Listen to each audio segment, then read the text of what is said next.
Alright, we should be live. So this is Run 8 version 3. After 4 or 5 years, it's finally out.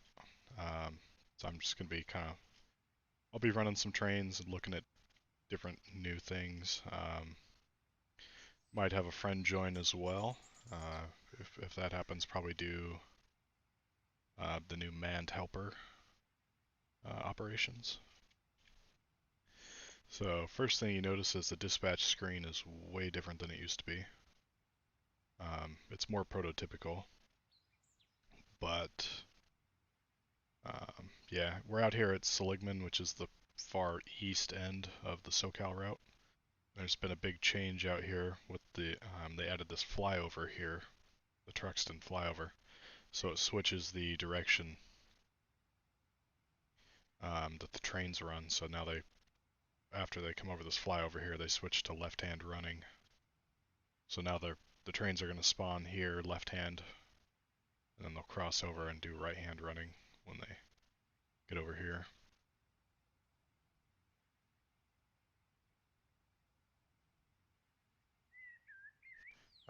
I think Needles is pretty much the same.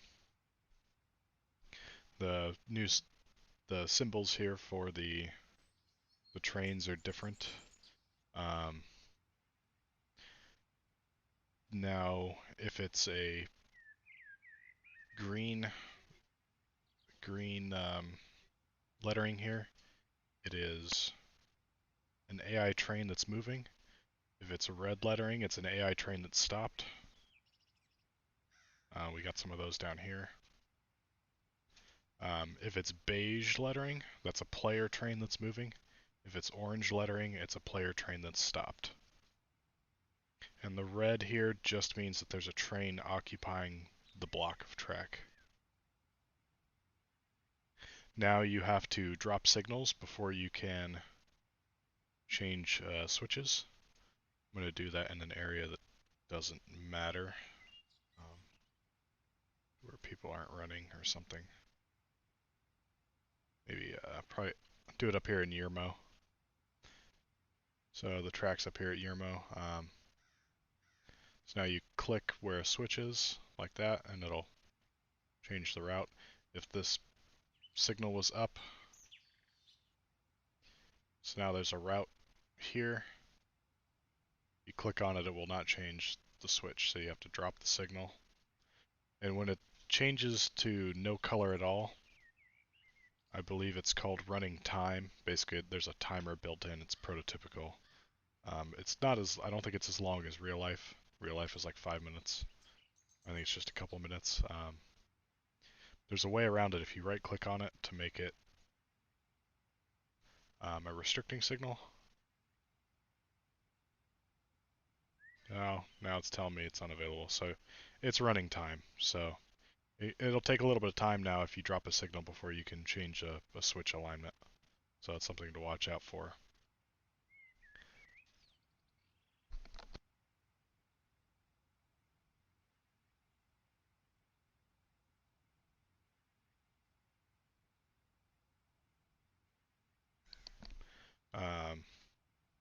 Big changes here at Barstow, so we'll come check out Barstow. I'll also mention pink in the block means that there's a hand throw open.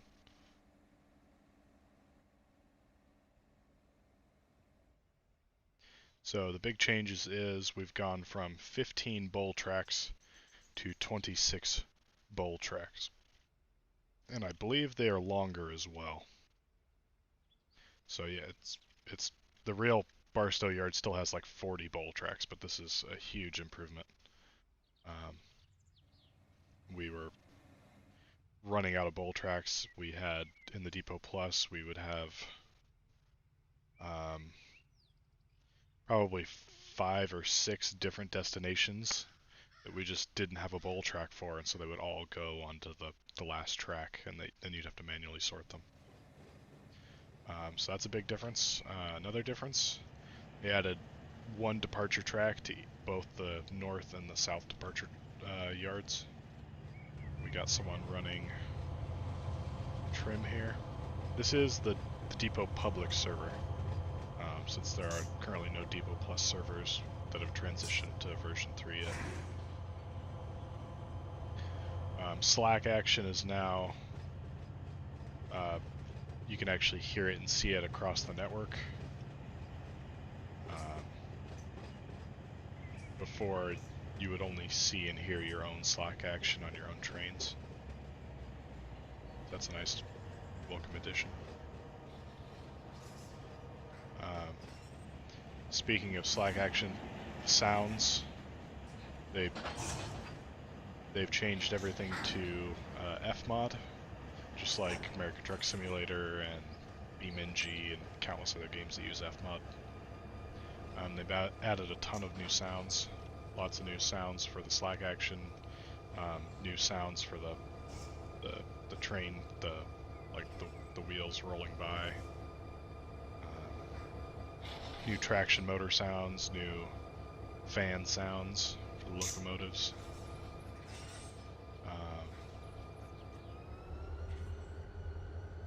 Yeah, that's a huge change there, being able to hear the Slack action when other people are working trains. That's pretty cool. Sounds like you hear the new roll-by sounds. It's not just the same canned sound over and over again. There's a few sounds now.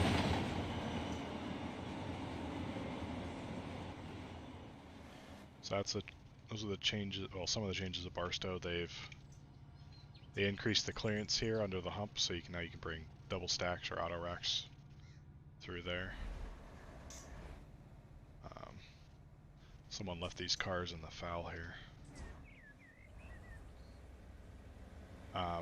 Another change, you can have the AI hump the cars now.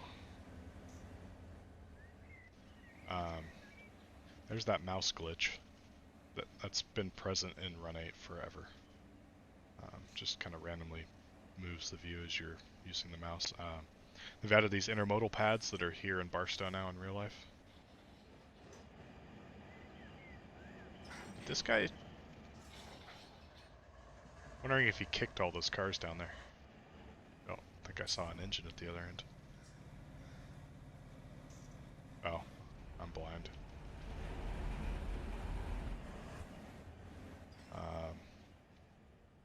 Another cool thing is this new Dash 9 engine. There's only the Run 8 livery at the moment, but it means there's got to be Dash 9 packs coming very soon. We'll go ahead and check this one out. New mechanic on door opening. Before on the old Gevos, the front door would open. You just click on it once and it would open. So now you just click where the door, even if the door isn't there, you click where the door is. You hold shift while clicking to close the door. I'll hop in the cab here. There's new reflections, so you can see the reflections in the glass and stuff there. There were basically no reflections before. So that's pretty cool. So yeah, we got this Dash 9 with the desktop style control stand. We'll fire up this engine just to hear the sounds. The sounds are new for this engine. Click this door back here to open it. You notice the sounds change as well. That's part of the Fmod implementation. You can also do it on the windows here.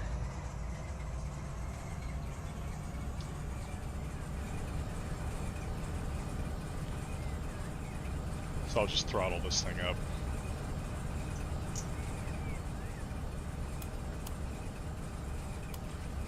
Note to help, I set this as the lead unit and turn the circuit breakers on. Some new animations with the camera movement.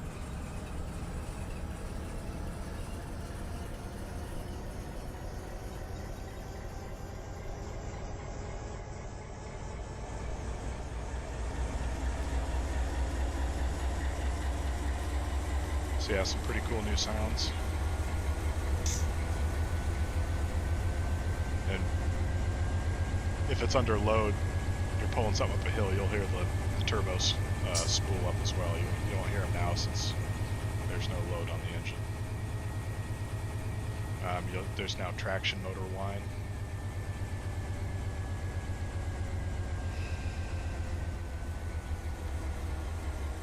This engine here is pretty cool. You can turn the traction motors on, cut them out from the cab here. Shut this engine off. Turn the lights off. So yeah, it's finally nice to have some sort of new rolling or new power for the first time in about 5 years, I would guess.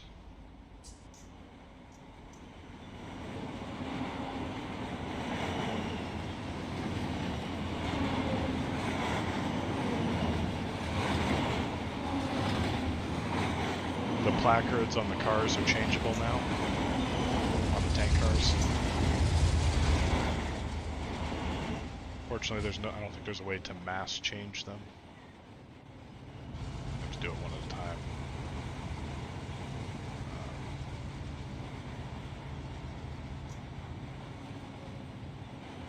Let's see what else is different. They've added derailments. So now your train can derail for a variety of reasons, which is obviously selectable if you want that or not. They made these 4 departure tracks in West Colton. They used to be only this long, as long as the these crossovers here, and they extended them all the way to here. So now we have some nice long departure tracks at West Colton. I do have a gripe, which is, now that I'm just seeing it, that's going to be pretty lame. The only way to get engines out of here is to take them all the way to this end and then bring them back using probably keep one of these tracks clear as a runner. That's the only way you can get power all the way up here. So, I don't know. That right there makes me think it's not worth it to have these extra long departure tracks if they're not gonna... There needs to be a crossover right here, and then you could just leave one of these as a runner. That's gonna add a ton of time to building trains at West Colton. So that's pretty lame. You can hear and see that now there is weather. So it's raining right now. You can see the raindrops on the windows. If I had control over this locomotive, I'd show you the wipers, but we can do that now. I'll just do it right now.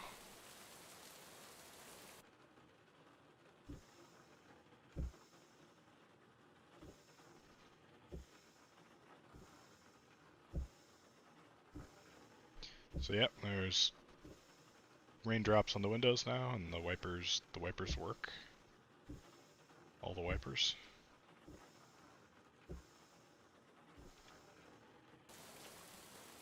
So that's welcome.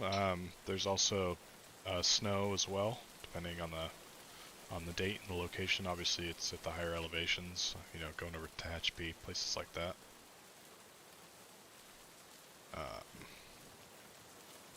There's new ambient sounds.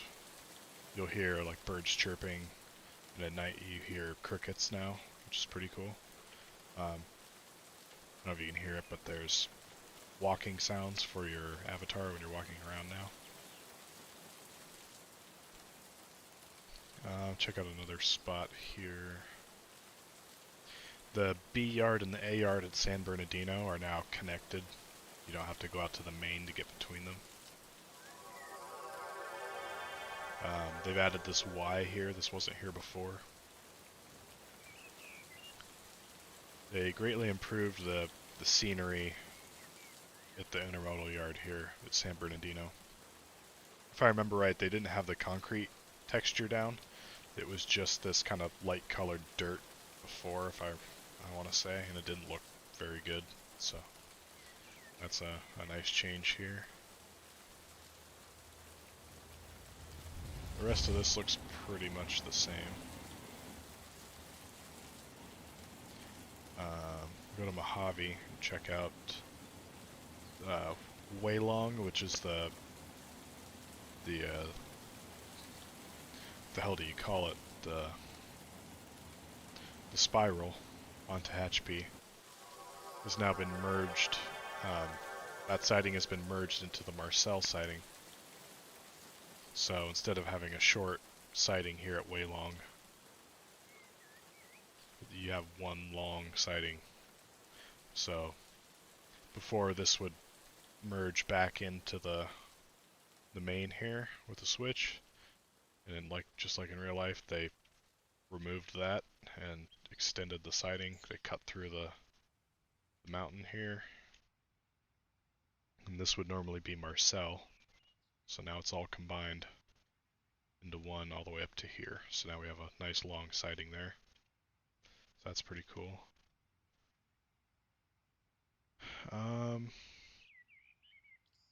Trying to think. It's kind of the big things.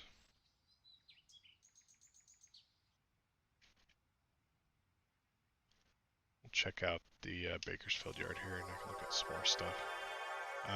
There's working turntables now, but the only turntable I'm aware of is at the Amtrak shop in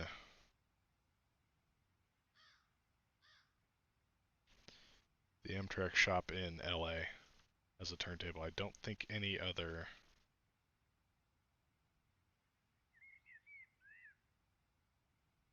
Sorry, distracted. I don't think there's any other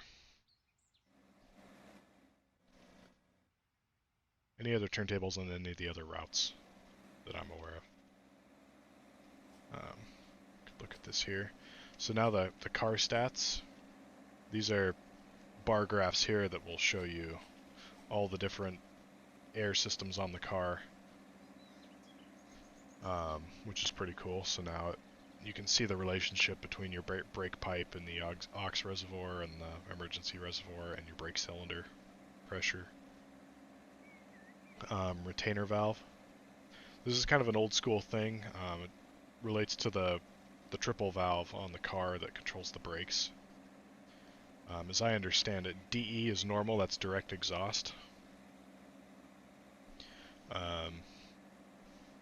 LP is low pressure, HP is high pressure.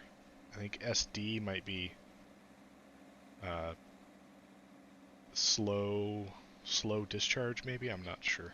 But the deal is, in the old days when you only had air brakes on a train, and say you stopped coming downhill and you had to get going again, well, when you release all the train brakes, you're going to need to, because you're coming down a pretty steep hill, you're going to need to apply those train brakes pretty soon after that, even though they haven't had a chance to fully recharge. And so you're going to lose a bunch of your air and potentially run away. So what they do is you can walk up to the cars and set the retainer valves.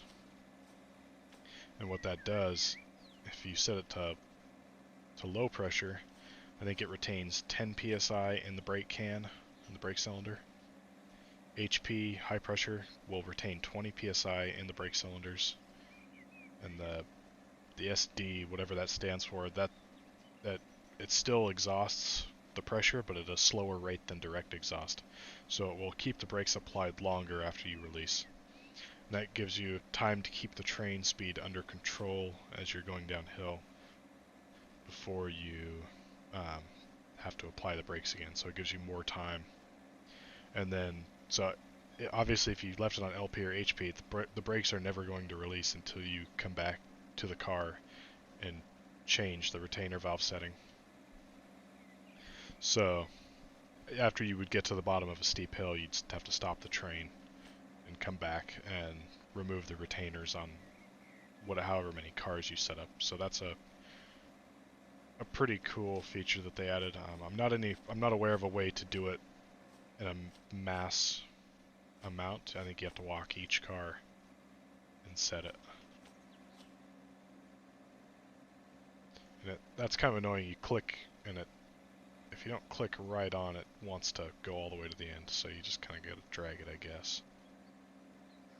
So that might be worth checking out someday. I'm not super interested in that, but it's pretty cool that they added it. Next thing they added is derailing. So there's various types of derailing. You can do string line derailments, you can do switch derailments, and tip over derailments. So string line, think of taking a piece of string and putting it into a circle, and then as you pull on it, it wants to straighten out. So when you're going uphill with a train around a corner, it wants to pull the train straight, and by doing that, it pulls it off the tracks, depending on how light the cars are, how much power you have, etc. So that's a string line derailment.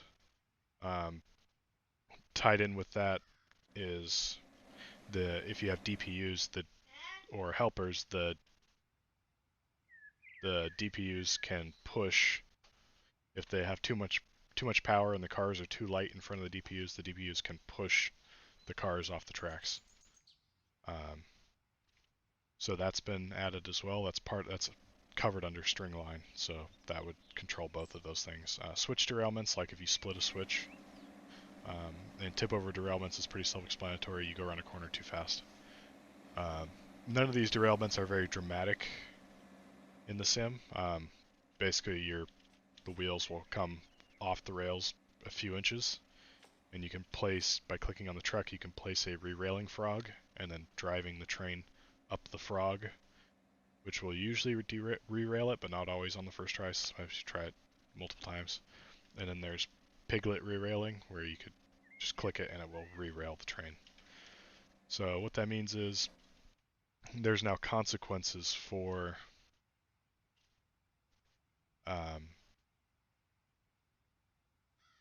where you place loaded and empty cars on the train. If you have a ton of empty cars up at the head end and a bunch of loaded cars behind them, and you're going uphill and you got enough power around a corner, you can string line the train off the tracks. Let's see. It looks like... Not sure what's going on here. I think this guy... This was a player. I think he's having some trouble here. His train's wonky. So an auto rack is not a great car to have up against, especially an empty one, to have up against the DPU power. He's got a ton of empty cars back here in front of the DPU, so he might be having trouble pushing these empty cars off the tracks with the DPUs.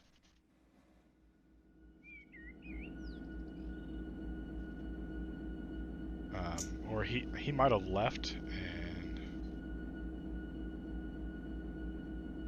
let me check here. That was...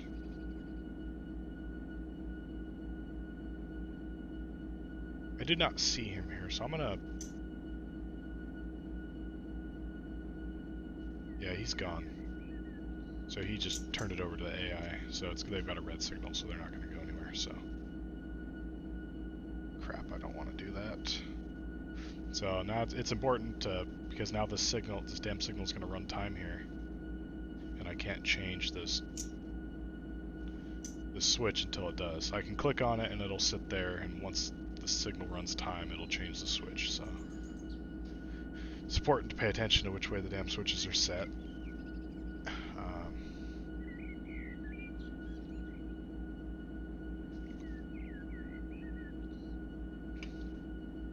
Another change, really minor, all things considered. Not sure why they even bothered, but out here at Yermo, Union Pacific Yard, I noticed there are 2 mains out of the yard here now instead of 1. No idea why they bothered to change that. There used to be a radio tower back here as well, and that's gone.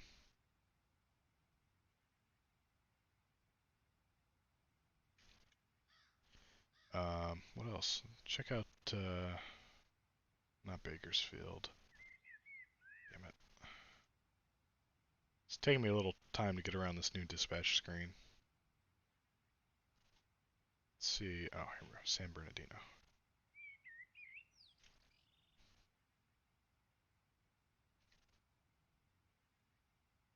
So this, it's kind of annoying. This bit, the main San Bernardino page is like really zoomed out and hard to read. So you hit tab, and that brings you through the different San Bernardino subs that are there. We want to check out. Oh yeah, here's a change that I don't really like on the LA sub here, San Gabriel. So this is now how you get to DT Junction, like for the Los Nidos local. I want to say there's more scenery here. I don't remember quite this many houses over here. But this is the switch here that you take to get to Los Nidos. This used to be a Y coming here. So now your Los Nidos local is going to have to come down here and somehow run around the train, I guess, and then drag the train down to Los Nidos. That's kind of lame. I don't know why. I'm guessing that's prototypical now, which is why they changed it, but I don't know why they would do that. This is definitely one of my favorite scenery areas in the whole sim, is this kind of area here at DT Junction. So this Los Nidos branch crosses the BNSF San Bernardino sub. It comes around here. That's probably a player running this Amtrak here.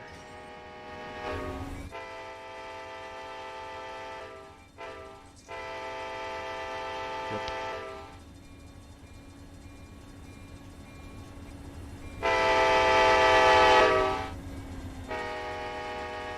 So, yeah, this Los Nidos branch crosses here, and there's some industries that you switch out, and then it ends up here. I want to say there's more scenery at the end here. I thought before this used to be wide open, so that's cool.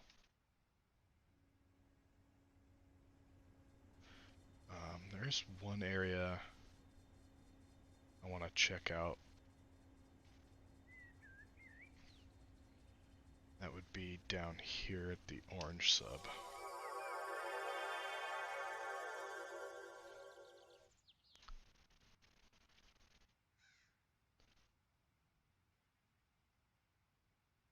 I want to say this is different. There used to be a signal somewhere right in here. Yeah, there used to be a crossover and an interlocking, and this switch would come out in the middle of the interlocking. So they changed that, which is, I believe, correct now. I don't think the scenery in here has changed any, but this is one of the La Mirada locals works this area. I do want to say this is new. Maybe not.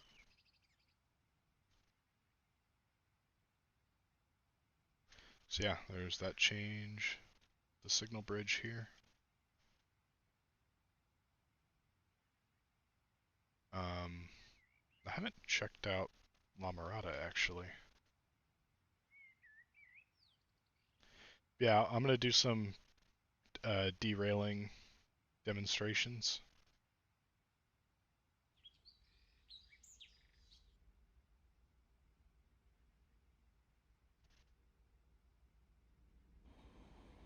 Yeah, so this is a Barstow to La Mirada train that someone brought here.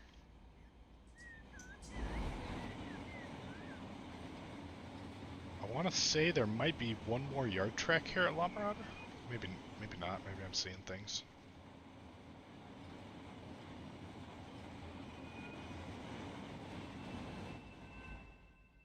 Otherwise, this all looks pretty much the same.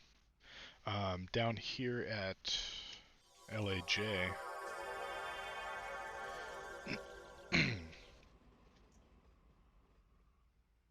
there was one change down here.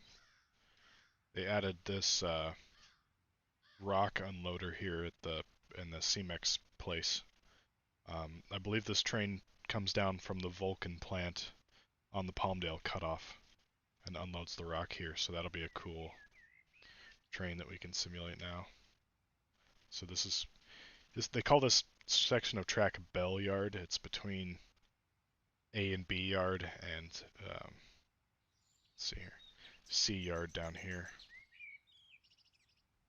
So you can hear the birds chirping, the new ambient sounds. That's pretty nice. They also changed the lighting engine. There's, like I said, there's the reflections now. So you can see the reflections on the paint. There used to be, everything used to be totally flat, no reflections at all. Actually, I'm not going to relinquish whatever train I had. One of those cars I think I clicked on earlier. Yeah, so there's the new lighting engine. Everything looks a little brighter, just different.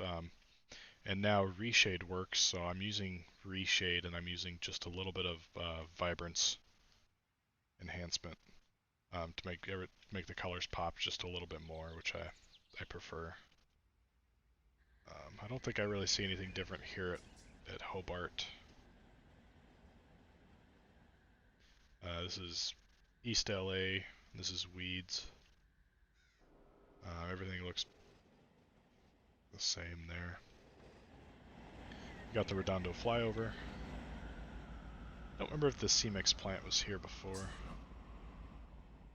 I know this one was right here. So this is Malabar Yard. I haven't checked out to see if they changed anything down here.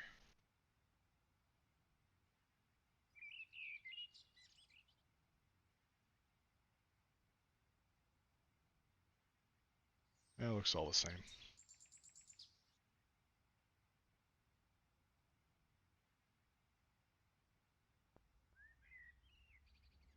Sorry if I have ADD here. I figured just check out as much stuff as you can. So yeah, this is the new turntable. So you bring this up by holding Control F6. It's the same as the hump, controller menu. Let's see, and this is not part of the ground, so you fall through to the ground if you try and actually stand there. But you just click it once for each direction. So we'll line it up with one of these Amtrak engines, I suppose.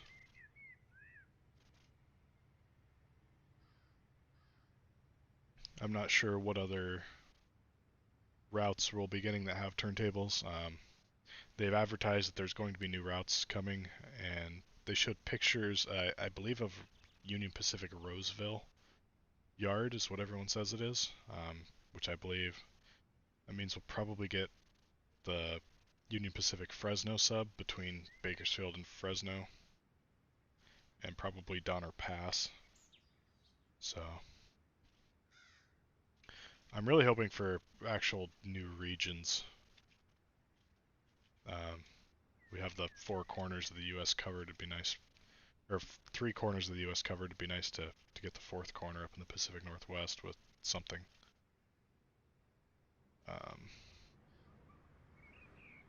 I know they talked about Alaska a long time ago. That'd be really cool as well. Haven't noticed anything different over here at LATC. If you've seen the recent news stories about all the train burglaries in LA, that's happening right along this corridor here. In real life, there's concrete walls on either side of this, and the rest of the surrounding area is elevated on, at that grade. So it's a little different than real life through here. But that's where you see all the cardboard boxes all over the tracks. This is this area.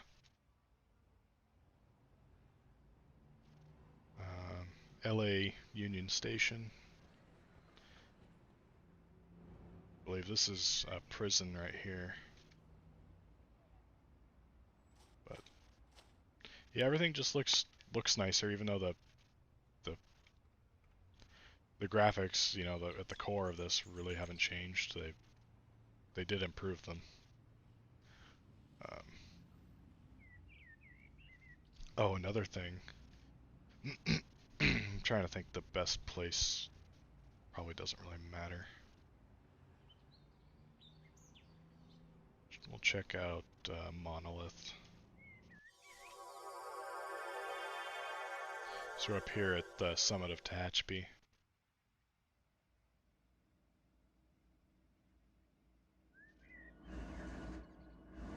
So this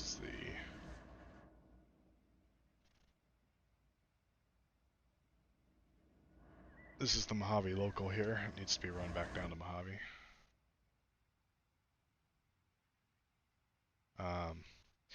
Another change here. This used to be one of the switches. I believe the far switch used to be a CTC switch for the siding to get back onto the main. That's gone now.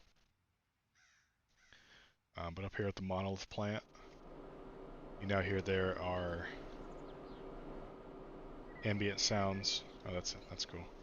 Someone had a defect on this car when they dropped it off, designated by the purple tag. But now there's ambient sounds at some of the plants, so now it's not just, you don't just hear nothing. So that's a welcome change. I'm going to select this and we can fix the dragging equipment right there, and that fixed that.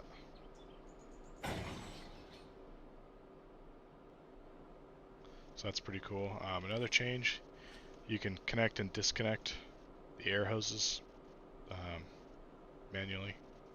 Before they just automatically connected as soon as the train was connected.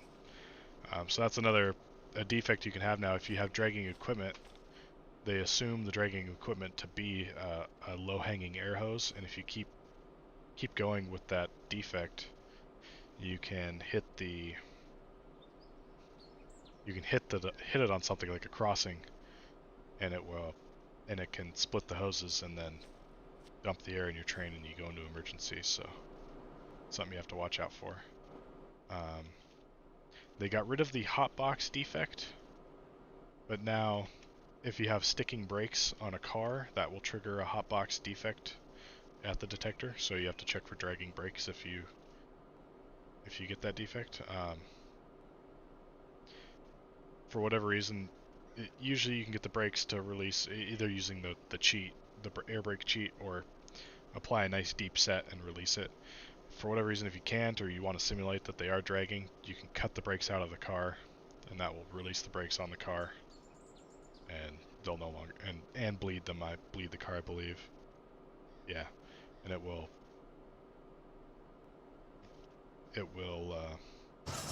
simulate air brakes cut out on a car that has bed brakes, so you lose your braking effectiveness by one car. But that's how it goes. There's now locomotive failures. We can look at that here. You can overheat traction motors, blow turbos, lose coolant. So when you have the page up here, you can hit stats and it'll show you if everything is okay or not. Tells you how many hours are on the engine. The fancy engines with the MFDs have a mileage display now, so it'll tell you how many miles are on the engine, which is pretty cool, and that's all persistent. It tracks, it stays, as long as the engine's on the server, it tracks all that. So that's pretty cool. Oh crap, I almost deleted that. I wish they would make the delete harder to hit, or add a "are you sure" kind of thing, so you don't accidentally delete something. So yeah, a lot of welcome changes. They added a ton of stuff.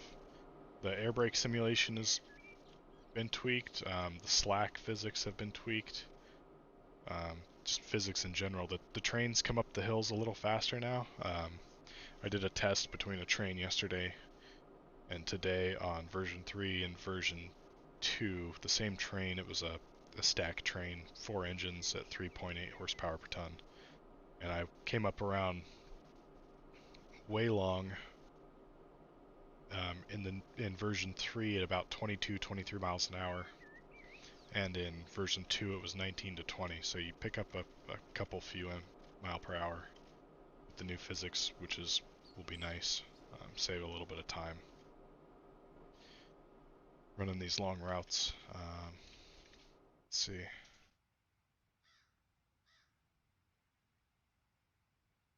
Trying to think, they added so much stuff it's hard to keep track. They had a 11-page PDF file of everything that they did. So we're coming down the hill here to Mojave.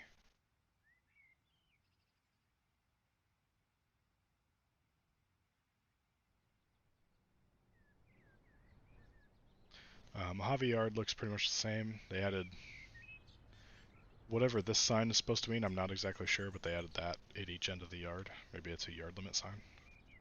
I haven't noticed it anywhere else. Oh, a really nice change out here on the Palmdale cutoff on the Cajon side of things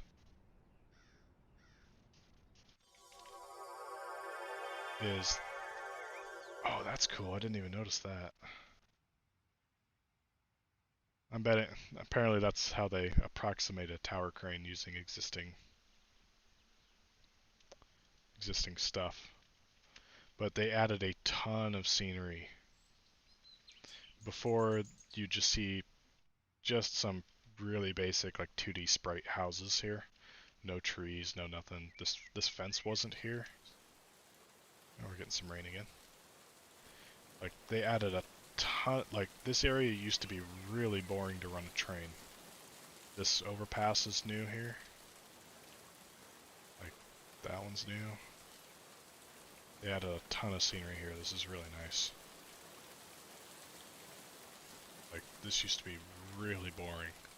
These overpasses are new, and the freeway and everything there. So that's a very welcome addition. That was one of the most lacking scenery areas. This quarry here, that's new. Haven't seen that before. It used to look more like this the whole way. This is the Cargill plant. I don't think anything's going to be new here. But you can hear the ambient plant sounds here as well. Yeah, everything looks pretty much the same there. I didn't... You know what I should have checked for? Okay, they didn't add the... In real life, there's now 3 mains that come up the hill on Cajon, and looks like they did not add the 3rd main. So, let's play around with the train, I guess. Not sure, who is running the yellow P53 sketchy blue flag? Okay, so there's someone running it.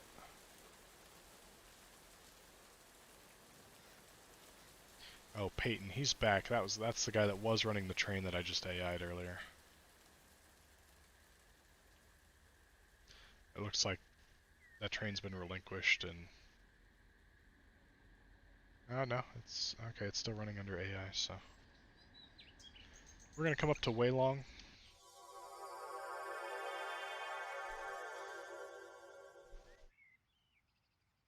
And I'm going to demonstrate string lining.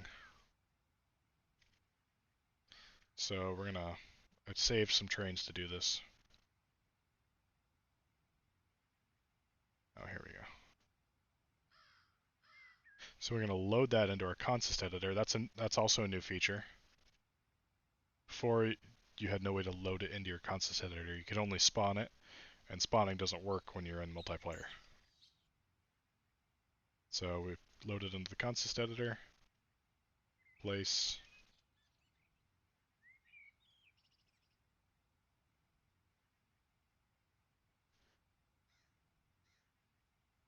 It's being kind of weird with the train placement.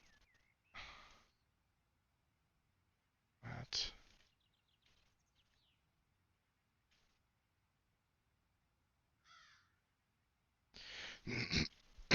I'm not sure why it told me track is in use by DS.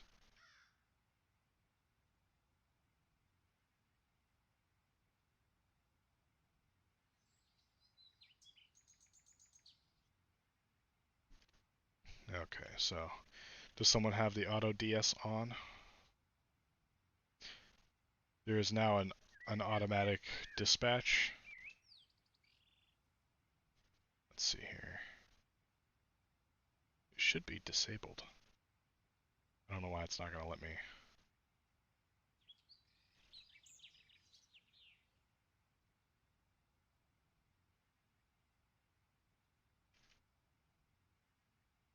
Let's try it again. I'll ask. I'll ask some guys on the TeamSpeak. Do you guys know what the deal is with the message that you can't spawn a train because the track is in use by DS? Anyone else seen that?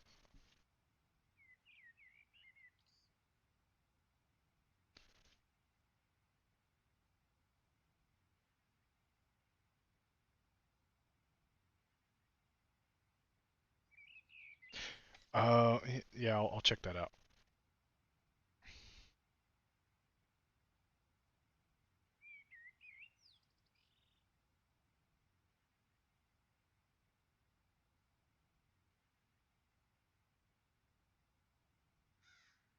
Okay, they suggested it might not let me because there's already a route lined for another train into the area where I want to spawn it. Which I guess makes sense, but kind of annoying.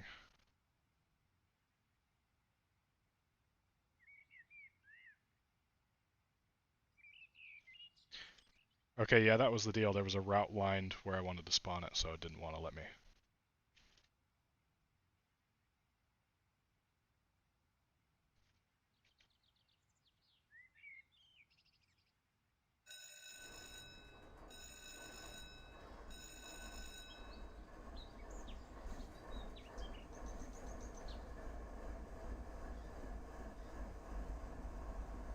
Alright, so the goal of this train is to stringline derail it. So I've built it wrong on purpose. It has piggyback cars at the front. They're all empty, even though there's two different versions of piggyback cars. You can have fully empty ones, and you can have ones with trailers on them, but the trailers are empty. So the trailers are empty here. So they're basically the lightest, longest cars that we got. Followed by loaded double stack and single stack intermodal. We are on a roughly a 2% grade here.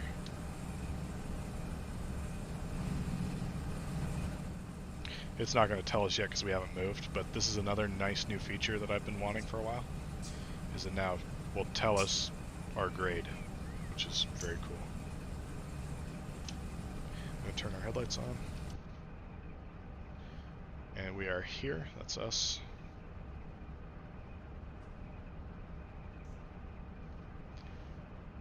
So, I thought I hit auto air brake.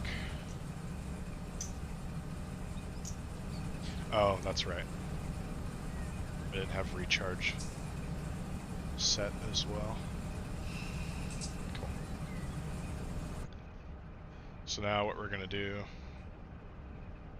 is right now it's the handbrakes that are holding us in place, so I'm gonna put a set on the train. Probably looks like a 11 or 12 pound reduction.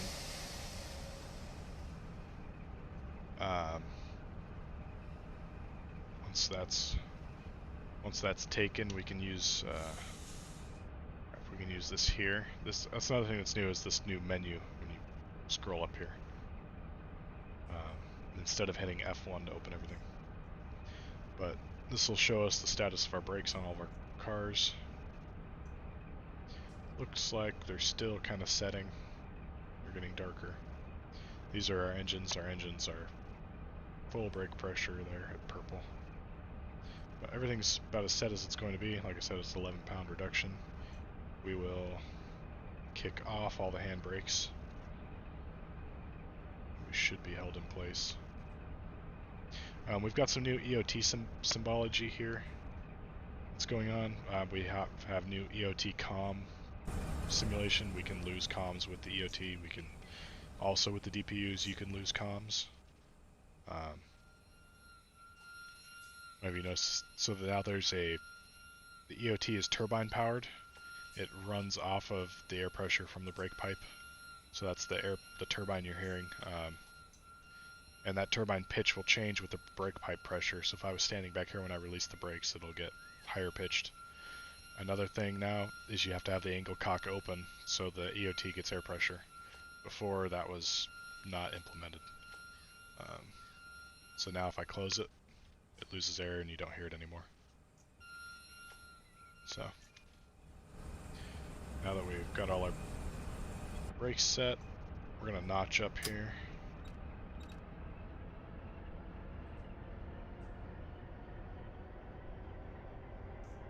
We're going to be looking for a message up here that'll tell us we're on the ground, that we've string-lined our train. So I'm going to back off the independent here. Now I need to bail off the independent.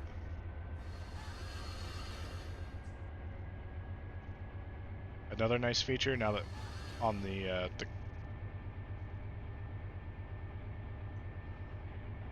coupler and brake graph, we also have the coupler. Damn it, I gotta say that's really annoying when you put your mouse up there. Now it shows us the coupler kilopounds there in conjunction with this graph. So this top line here is the coupler strain throughout the train. So we've got our locomotive brakes are all released. Going to release the train brake. Go to notch 4. Like I said, we're uphill on a corner. We should string line those cars right off the rails. Especially once I start giving it more power. Yep, okay, we've string lined. And it tells us the car as well, so we are TTWX817526.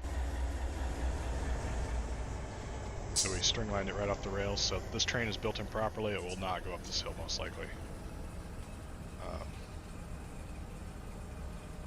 516 I believe was the last digits on the car.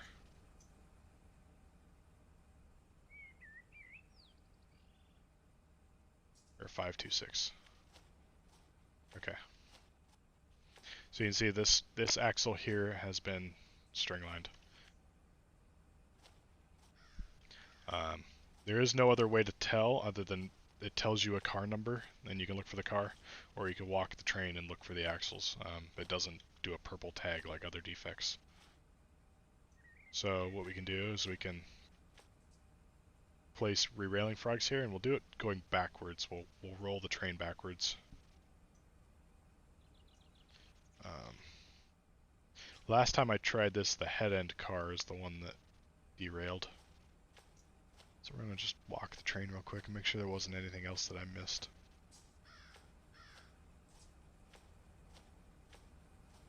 So, yeah, the real regulations, all these piggyback cars go behind the well cars because they're too light. So now trains need to be built properly if people are running realistic. You can turn derailing off, so if you don't want to deal with it, you can do that, but trains ideally should be built properly. If I kept pulling on the train with it derailed, it could have decoupled the air hose and put us into emergency. So I'm going to give us a good set here.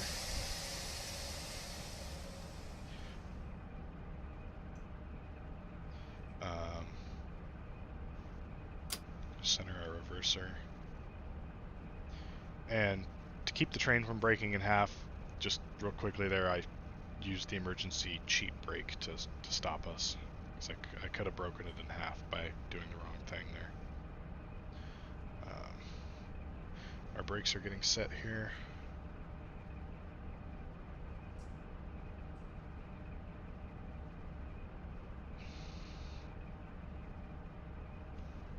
I'm going to kick all the handbrakes off.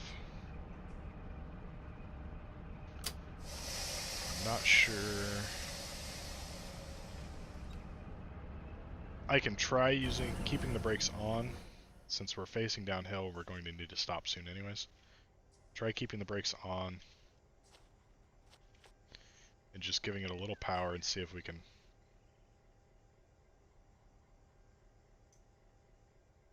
roll it up the frog here and re-rail it.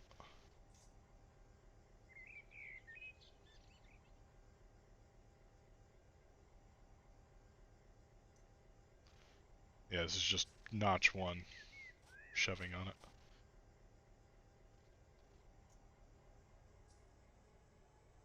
Try notch 2.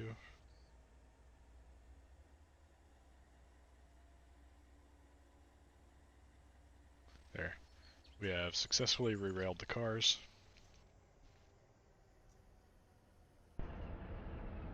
Let's see if we can get going one more time. I'll try and be a little more gentle on it this time. Let's get a little more volume in here.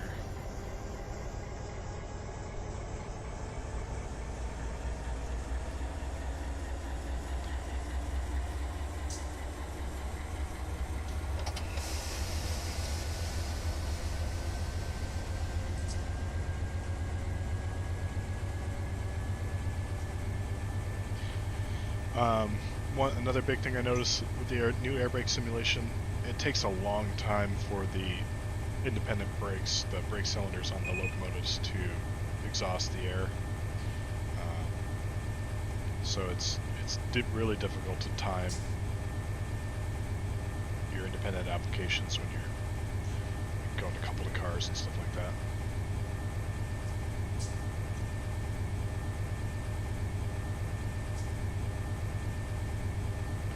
So yeah, looks, if I'm being more gentle, I think I was at notch 5 last time. I'm at notch 3 right now. And we're able to start moving. But this train is not built properly.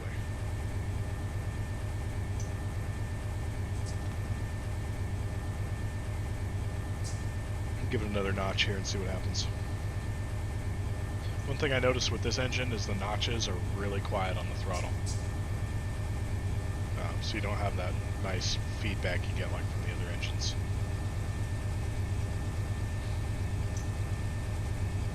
Also notice the notification sound is gone when anybody does anything, which is both good and bad because it can be really annoying, but now it'd be nice to have some sort of indication that someone messaged or you put the train on the ground or something.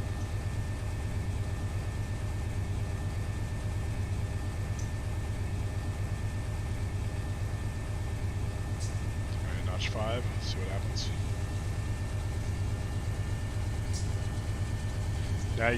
Now that we've got a load on this engine, you can hear the turbo spool up. So that's a nice touch. Yep. Same car, we've string lined it again. So go ahead and delete that one, and we'll try it with a properly built train. So F1 now, instead of bringing up the menu, only brings up the load save menu. So now we will spawn this one.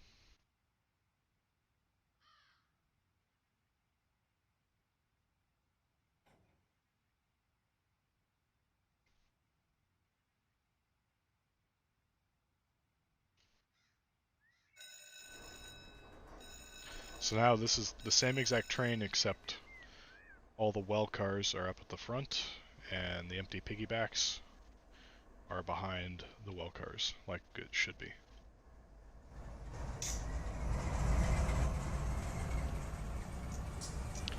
They did a pretty nice job with these dash 9s. Some cool details here with the piping. Trucks look pretty nice.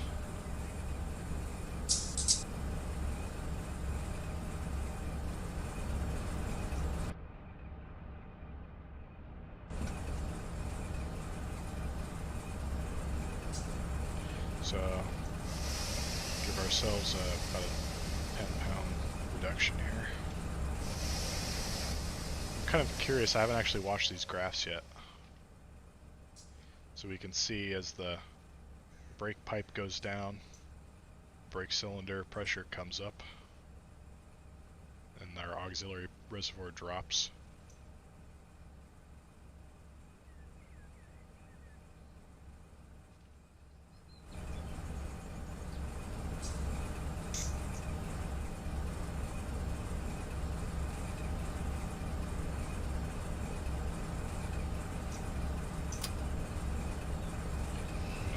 tail off the independent here. Oh crap. Need to remove the handbrakes.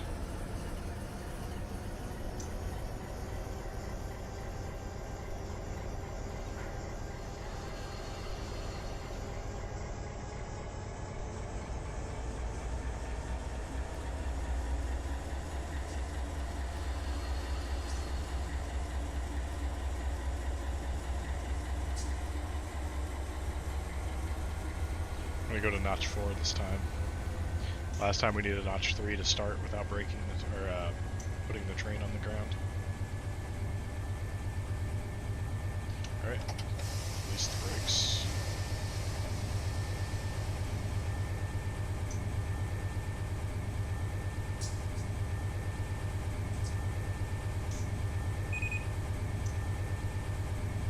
Our EOT is moving.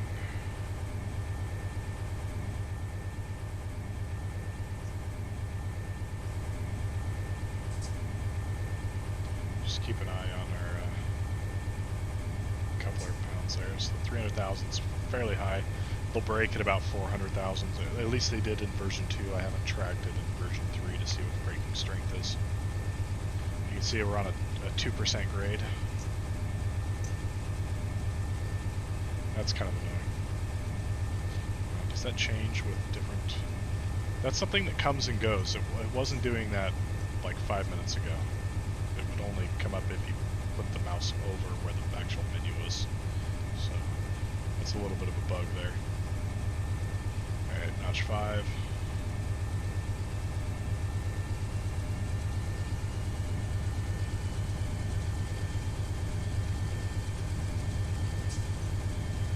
Notch 6.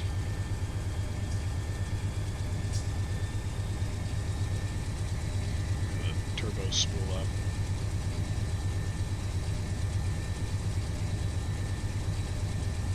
So yeah, I'm really happy that we have a grade readout now. That's cool. It's on multiple.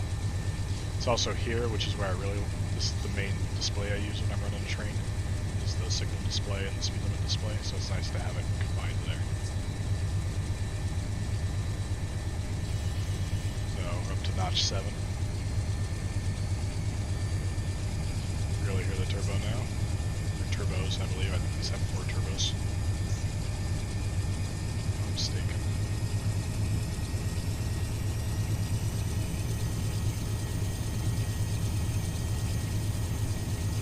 So you can see how a properly built train now will get started no problem.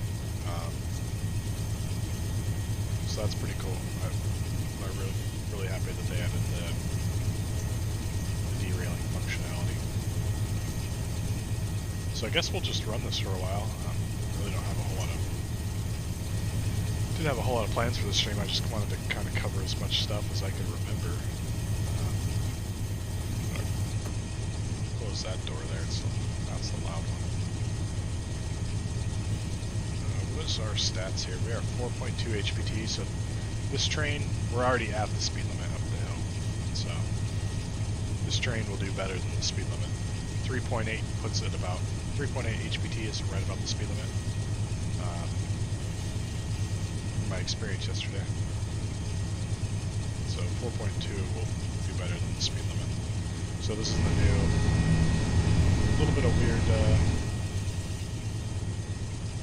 sound transition in that space, but we're now between Waylong and Marcel, where they combined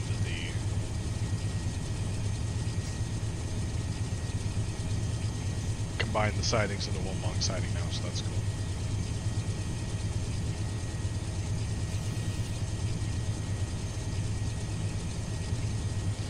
I'll check out our screen here. This is us. That's the alerter. I wish the alerter could be shut off on a separate checkbox. Right? It's currently tied to realistic train handling. So if you want all the derailments, you want all the fancy physics stuff, you have to have realistic train handling on, and you're stuck with the alerter on. Man,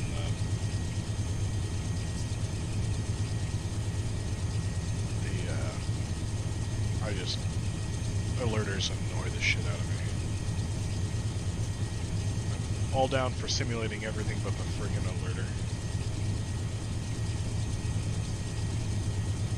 So another difference in the dispatch screen is you used to be able to click on trains and see all the info. Now you can't do that. It doesn't show you speed, doesn't show you. The only thing you can do is hit F1 and change between the train symbol and the unit number. That's all you can do. Mine is currently none because I never set the tag, so oh well. So now, if you're dispatching AI, you don't know the length of their train, so you don't know which sidings they can fit into. We're going to need an external dispatcher to be updated, because that'll tell us all that info. It will show if you're speeding. It'll turn purple, but it won't show. It won't say what your actual speed is or how much you're speeding. But it is more prototypical for it to only show where trains are and not give a bunch of info like train speed and length and horsepower per ton and all that. In real life, a dispatcher would ask the engineer that information, or the conductor, and then that would be relayed to them and they would manually add that information, to my understanding.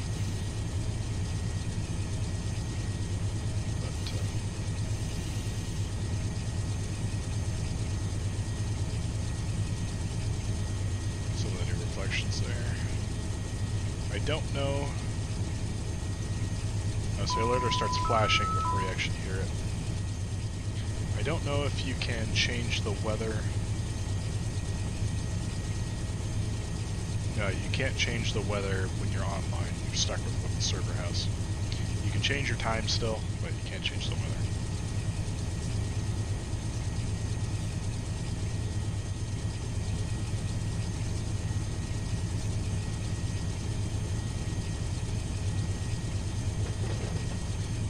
These engines do not have MFDs. They're not really appropriate for putting on the head end of a train that has DPUs, because you'll not be able to see your DPU info. And now that DPUs are more properly simulated with COM errors, and there's now lag between when you throttle up and when you use the brake, the independent brakes and all that. It takes time for it to the DPUs to react, so you're not going to have that info if you have one of these engines at the head end. So maybe I could go over the DPU stuff. Oh, here's another change. The F4, or not the F4, but the number 4 camera, which used to be it would be a tracking camera from the ground. It would watch the train as the train goes by. It's now an orbiting camera. I don't know if you can change it between units. I think it's only on the head end. But, so now we have an orbiting camera that follows the trains, so, you know, like every other train sim has always had.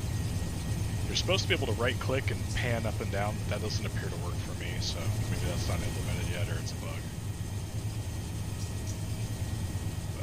I do have to say I like the Run 8 paint scheme in this case, since it's just a war bonnet change to Run 8. Looks much better than their other paint schemes. The detector sounds are different. I haven't listened to a BNSF detector yet, but I've heard the UP ones quite a bit now, and it's not nearly as... the voice before used to be very shrill. That's changed, so that's nice. Now we're not 2.25% grade. Check, all our brakes are released. So that's the difference in properly setting up a train.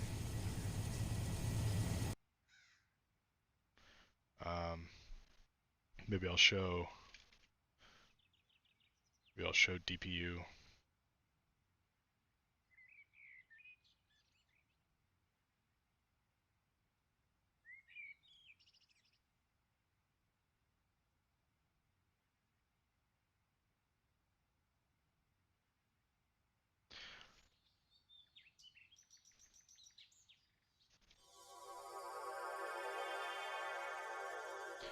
So I'm gonna make a train here. Let's see, what do we got?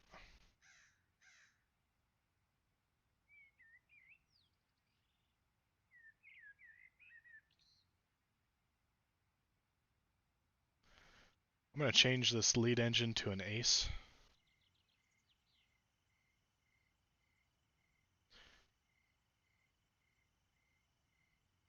Let's see here. This is also not properly built for this route. Let's throw an Ace on the front. I want to show what's different there.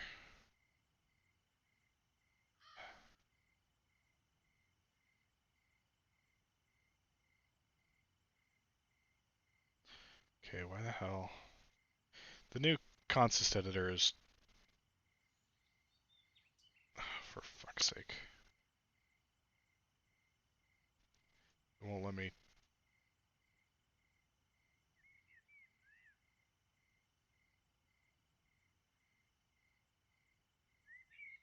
Okay, now it lets me drag it. Oh, I swear to God. Oh my God.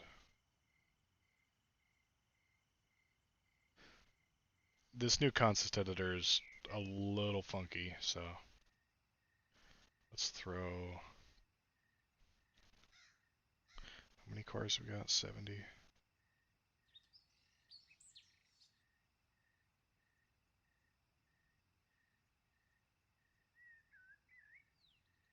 Throw it somewhere in there.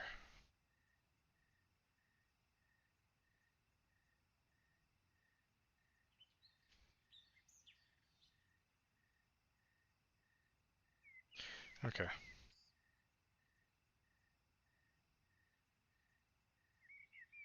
Okay, cool. We got loads up against the DPUs. Got loads up against this DPU, so which is good.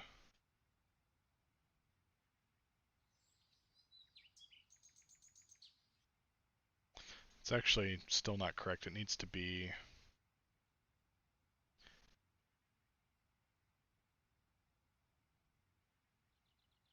There we go.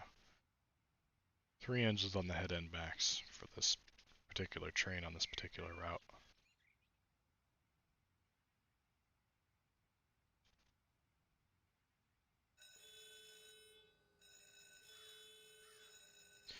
So I'll show one of the changes to the Ace. Let's check out another thing if this is still... Oh, the door is now closed for the toilet. Now that's a man's flush. Married with Children reference. Oops, when I had the throttle up, so it immediately throttled up on me. They've refreshed the MFD pages in the SD70. Before, there used to be all sorts of nasty artifacts around everything. It's all way cleaner looking, so that's really cool. We will go ahead and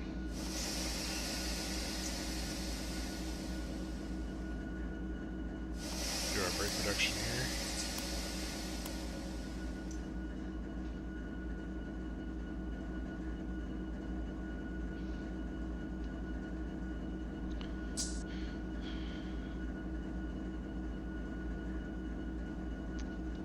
So the fence is weird now. The fence now starts from the back and moves its way forward.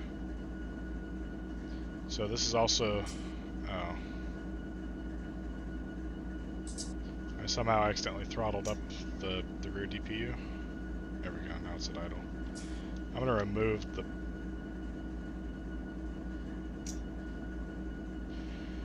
the fence.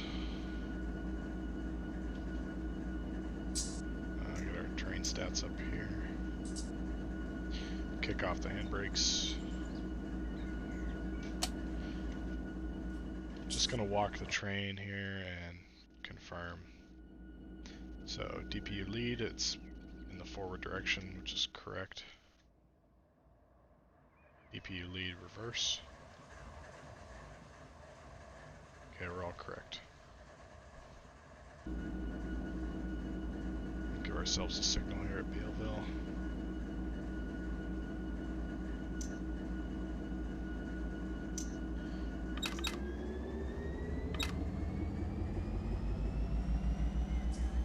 So check it out, there's now lag time and how long it takes the DPUs to respond.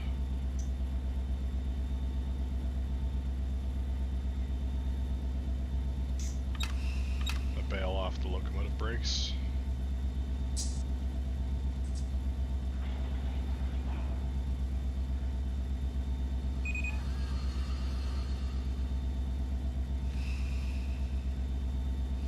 Give ourselves another notch here.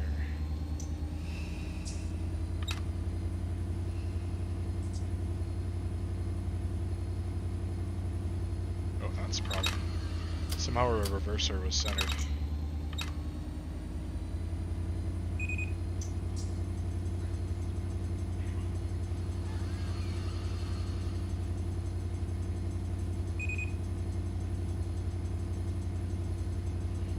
Okay, we'll start getting a tug going here and we'll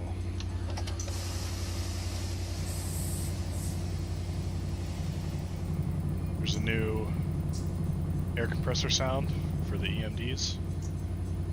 You can hear that kick on back there. That's pretty cool.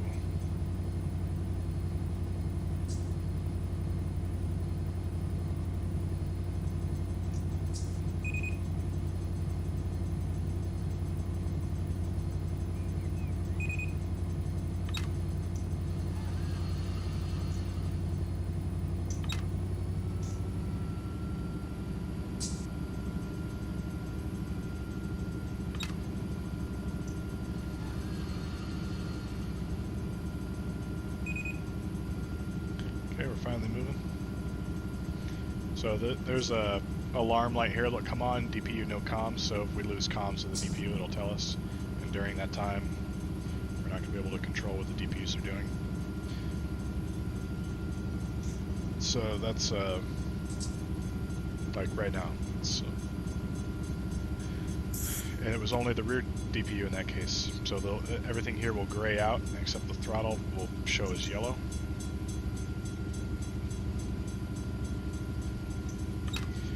But that's another thing to consider is if you're coming up a grade and you got a lot of throttle on and you start slowing down for whatever reason, but all of a sudden you lose comms before your DPU starts throttling down.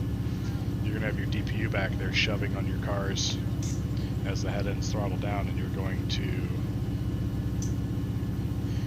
have the DPU shove your rear cars off the tracks.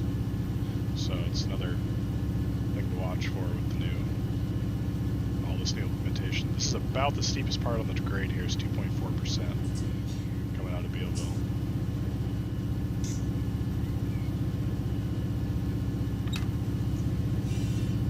And with this mid DPU, it's going to handle like a dream. You don't have to fence it at all to get the load going. See the lag time here. It takes a few seconds for them to react.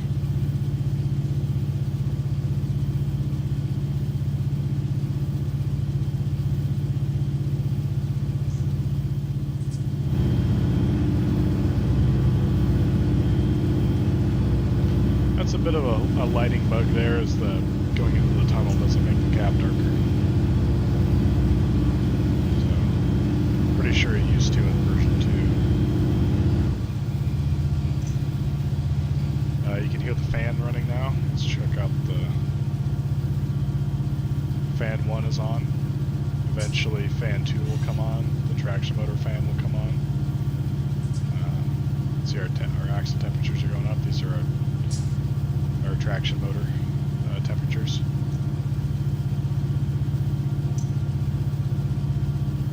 Whatever you do, do not click ABS mode. That will fleet all signals in all directions.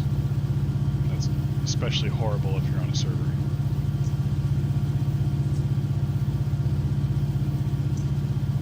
So we are here following up this train.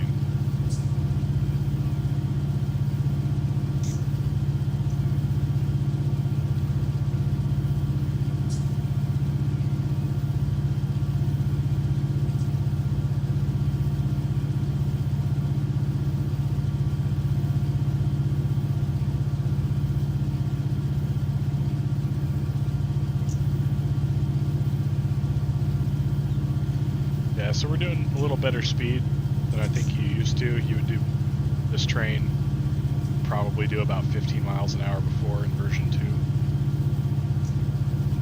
So goes the alerter.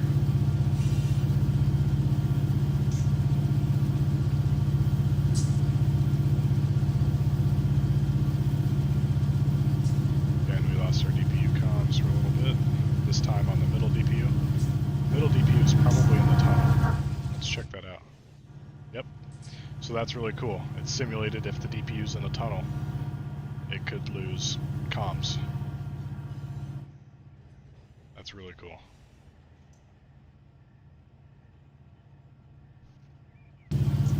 Let's watch this again. Next time we lose comms, we will... I wonder if you lose comms when the lead engines are in tunnels. Next time we lose comms, we'll fly to the rear and see if our rear DPUs are in that tunnel back there.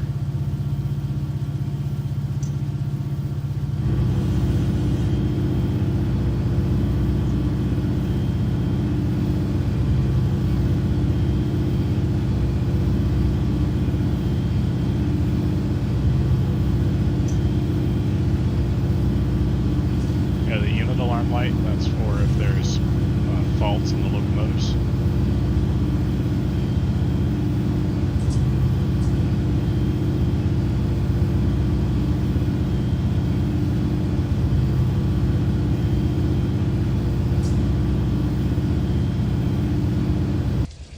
Alright. Okay, we lost comms right as they were coming out of the tunnel, so I don't know exactly what that means. Hey, we have a unit alarm.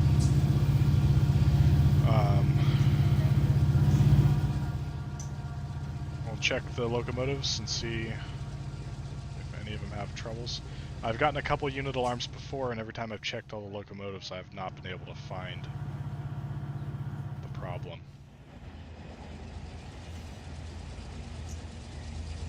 So I'm not sure what that's about.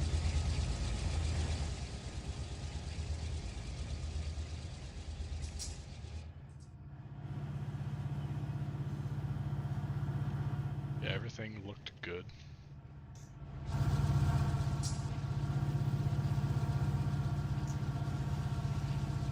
Double check, because I forgot to check the traction motors before. Yeah, all the traction motors are good too. So I'm not sure what's going on with the unit alarms. Every time I've checked, I've never had a fault that I can find.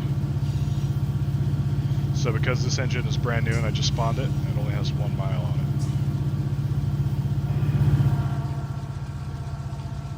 You can find that here in the stats. Engine hours, 0.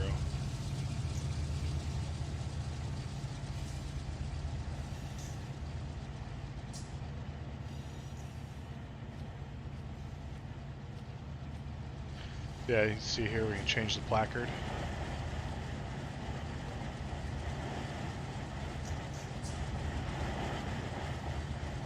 There.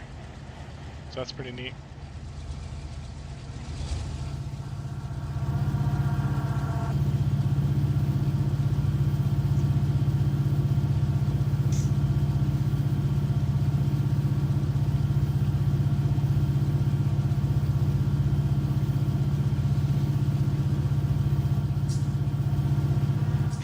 What else I can really show with the V3. There were some changes on the A line. They added some pretty cool industries and stuff. I'm not a big big A-line guy, so...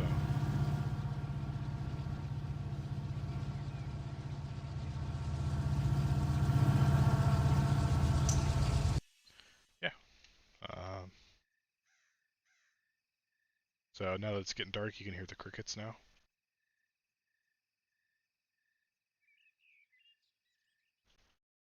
Trying to think of anything else to show. I'm not sure why this guy's been sitting here for so long with his Mojave local.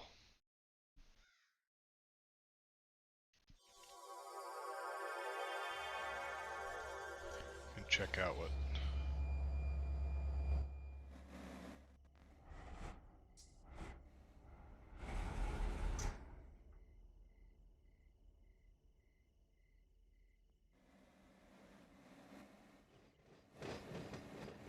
Looks like we got someone still trimming here at Barstow.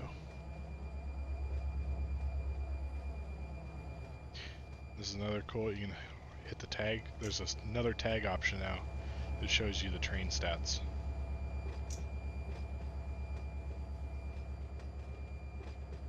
So that's pretty cool.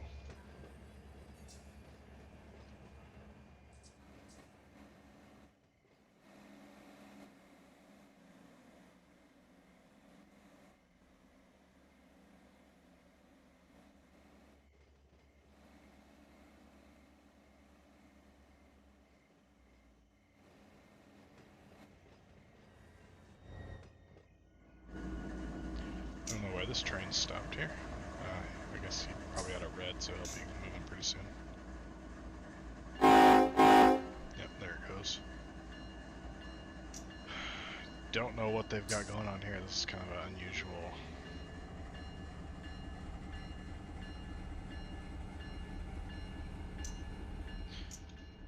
unusual routings.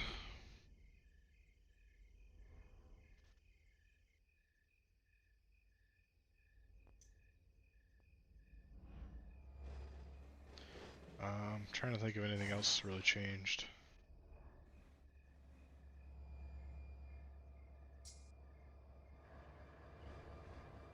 Oh. I've got a cool change.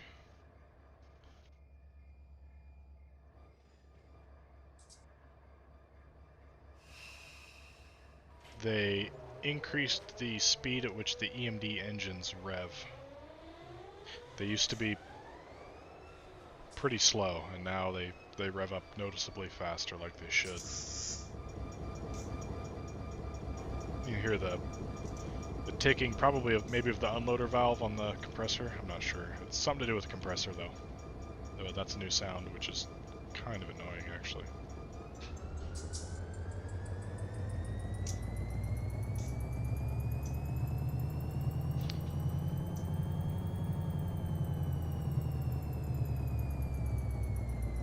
So you see they revs up and down a lot faster than it used to, so that's a pretty cool change.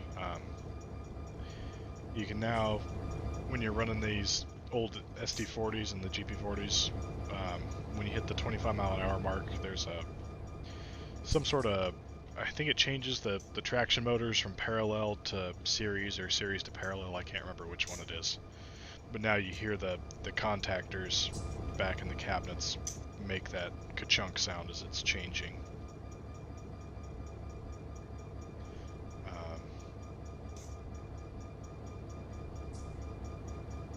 But that's a pretty cool change that they added with the new sounds.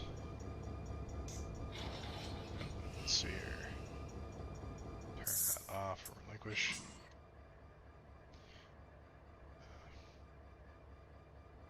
Sounds good, Jay. Just been trying to show as much as I can of the new, all the changes. Struggling to think of anything else really to show. This is one of the problems with the public server, is it happens occasionally in the Plus server, but some jackass lined up a switch wrong and backed a ton of traffic up all the way from the summit back to Barstow, so people are having to fix that right now.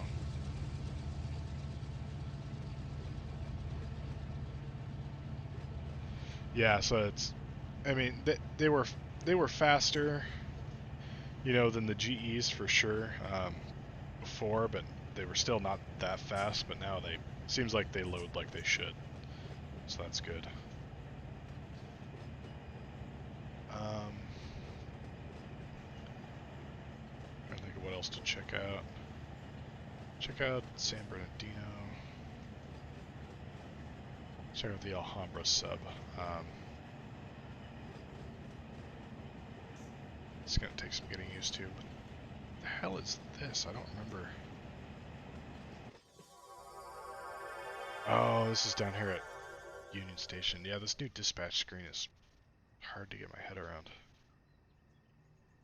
Okay, so this is Alhambra, this is LA subs. Okay, so I gotta keep those separate. We got,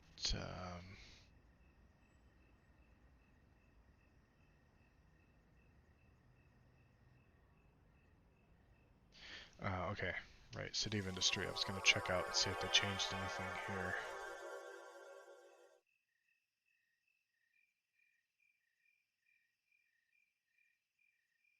Yeah, the new ambient sounds sure are nice. But everything looks the same here at City of Industry. I want to say there's more scenery here. I think this used to be pretty sparse on the LA sub. Right down here is where it ends. I don't remember these two sightings before. But there's definitely more scenery here than there used to be.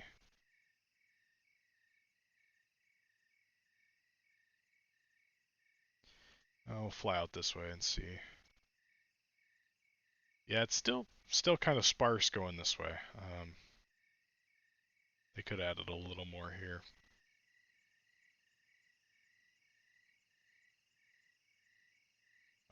Trying to think. So now that the Y here is gone, trying to think how this local is going to run. You, you got the switch here where it goes from single track to double track. You'd probably drag your train down to here, stop, uncouple your engines, come over the crossover here, run your engines back down to here, and then run your engines back up to this end of your cars, and then you'll shove back, and then you can take this track down to DT Junction. Oh, there goes player Amtrak.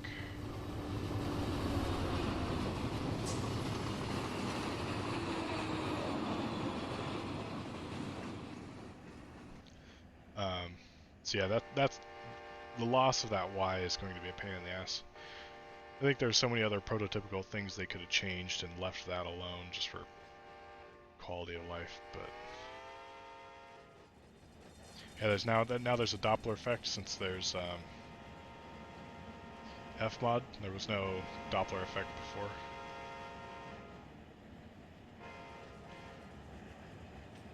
So yeah, he's passing this freight train here.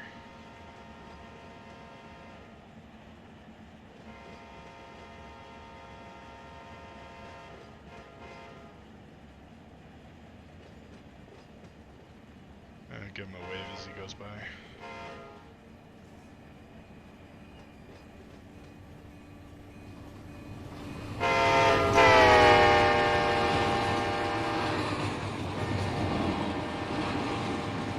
Yeah, the new roll-by sounds are nice. Huge improvement.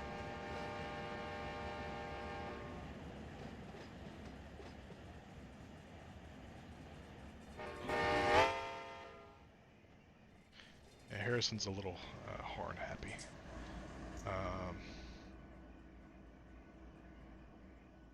Yeah, so looks like he's crossing in front of the train right here.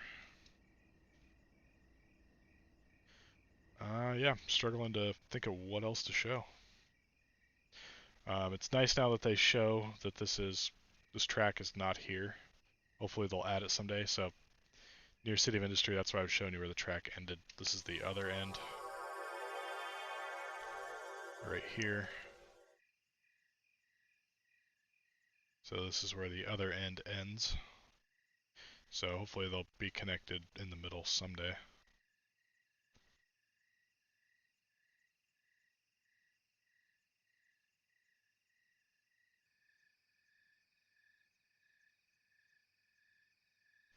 And this is where the UP-LA sub meets up with the BNSF San Bernardino sub.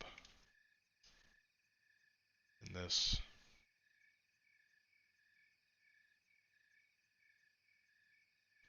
comes up to Colton Crossing. There's some cool industries here. This is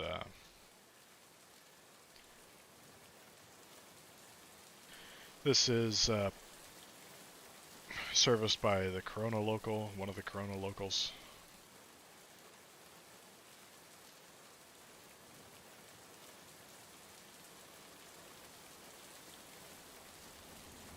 This is the other player Amtrak at the moment that I saw earlier. He's coming up on Colton Crossing.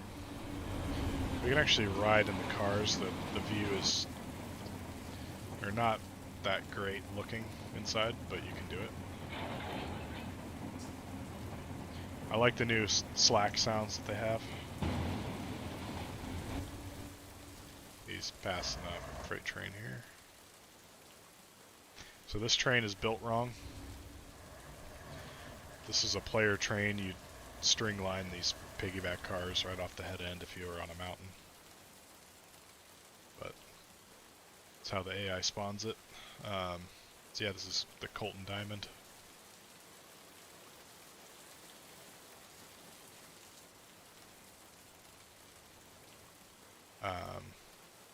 The old Colton Yard, Southern Pacific.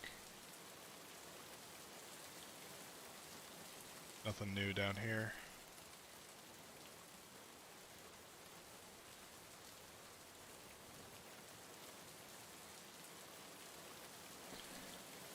So yeah, that's about all the changes I can think of. I have to say this change here at West Colton, putting the engines on a dead end here is going to be super lame for getting the power up to the, when you're building trains, so I'm not looking forward to dealing with that. Well, I imagine after these get serviced, they'll be in the Depot Plus, we'll be parking them maybe down here or something. I don't know. It's going to be different. I was hoping if they were changing to West Colton, they would put in the proper engine shop with the slide table here. I think it's right here, like where they restored Big Boy and everything. Are there runarounds at the end of LA? We're at it. I'm not sure where you mean. Runarounds at the end of LA. Oh, you're talking. Okay, yeah, the LA right here. Yeah, gotcha. Yeah, you could do that. You'd have to. It's long enough for sure for a Los Nidos local, but you have to run. You have to drag the train quite a ways compared to using the main to run around. Down here. So yeah, this is all the extra distance you'd have to go from the San Gabriel switch.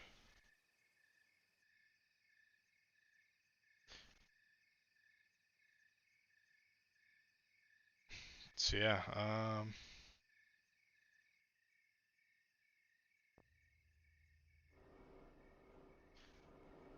there's some of the new ambient sounds at the industries, which is cool.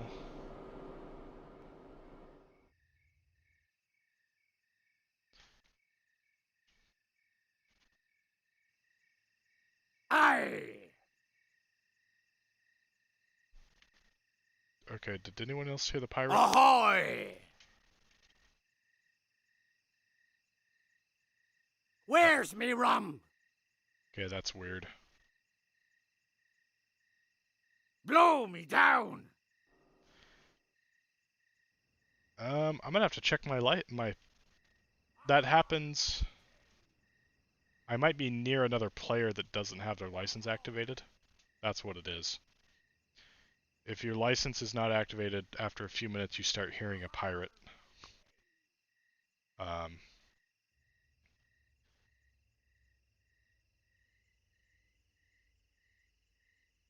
yeah, yeah, someone down in this area doesn't have their license activated. I was like, that's weird. I know mine's activated. Why would it start all of a sudden?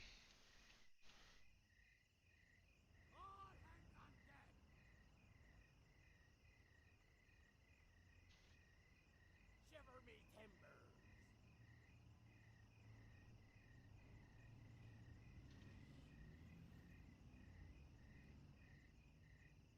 J Yard, I don't think they changed anything down here.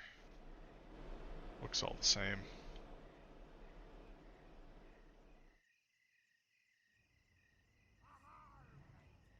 I'm still hearing random. There's probably someone flying around with their camera, and when they get, if I'm near them, that's why I didn't see anybody. That's kind of annoying that it would bother other people in a server, though.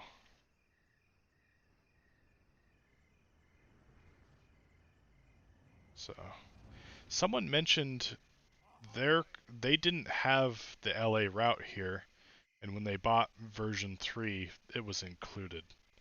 I'm I don't know why they would include LA but not Cajon, because you need Cajon to connect the Mojave route to LA.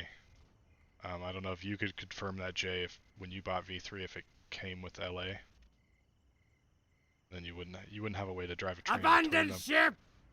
Yeah, so I'm near someone else who's flying around, I guess. Ahoy! Abandon ship! Ahar,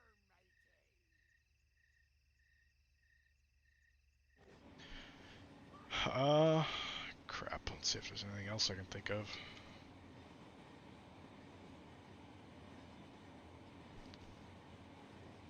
Not super familiar with Bakersfield sub, really. I think they changed some stuff out here in Fresno.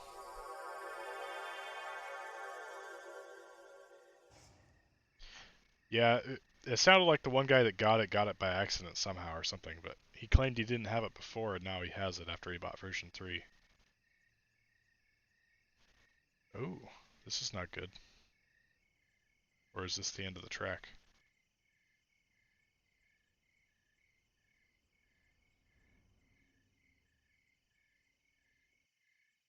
Okay.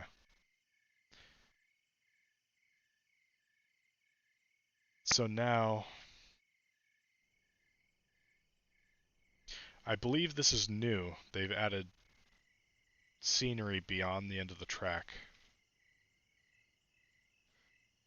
which indicates that they plan on extending the route more that direction, if I had to guess.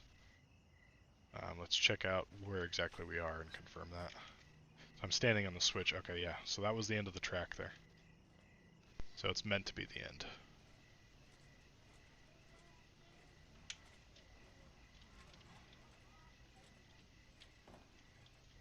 That's some new ambient sounds here at the station. I haven't heard those before.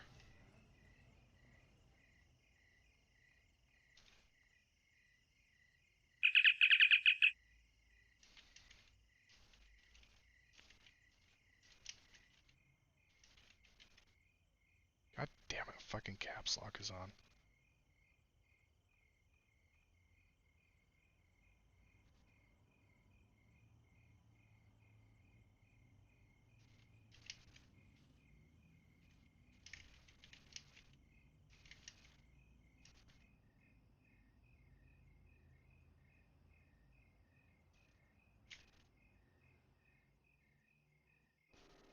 So yeah, a lot of people are confused now getting these hotbox indications.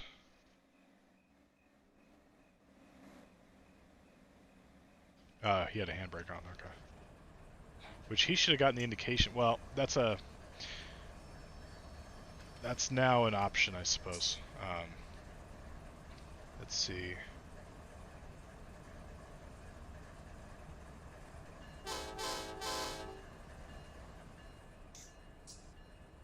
Trying to think of where the option was, but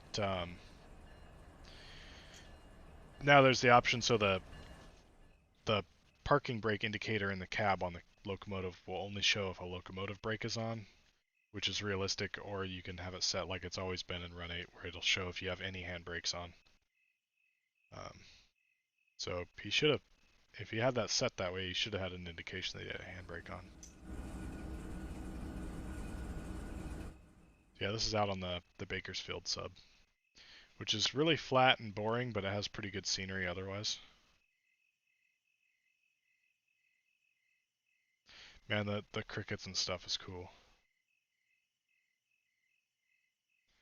I think I checked out the Arvind Branch already, and it was...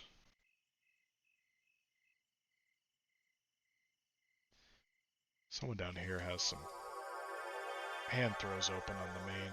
It's been that way for a while. I wonder if anyone's actually working down here.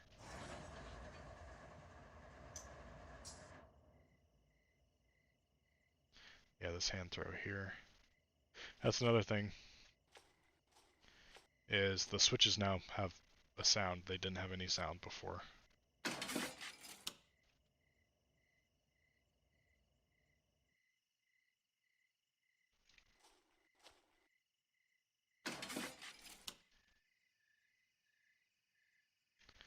So now those should indicate that the hand throws are closed. Oh, you know what it could be? It could be the crossover between the two mains. No? That's set.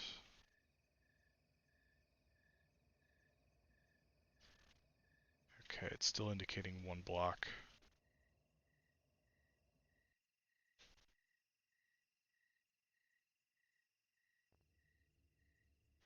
Ah, this one here.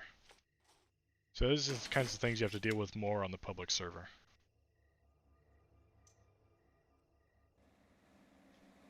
There's people leaving hand throws open on the main and stuff like that. Let's check out the button willow branch. I wonder if they did anything with that. So this is the button willow.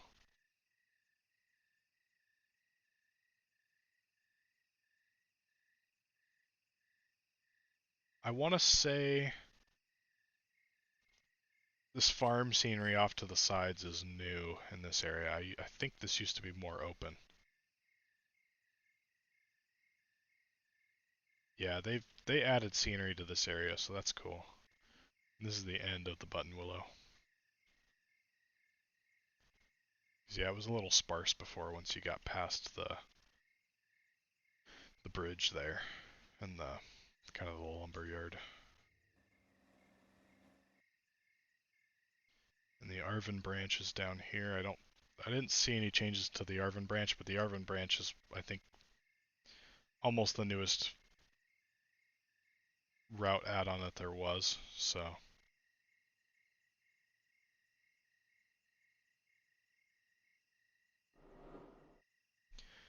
maybe I'll demonstrate a. I'll confirm that there's no one else out here working on the branch, so I don't run into anybody because it's dark territory. Yeah, I don't see anyone in either direction here. I'll demonstrate a tip-over derailment.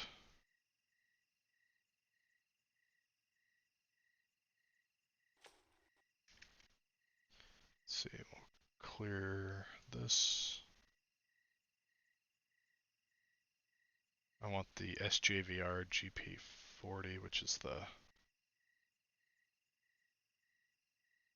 engines that would be used here.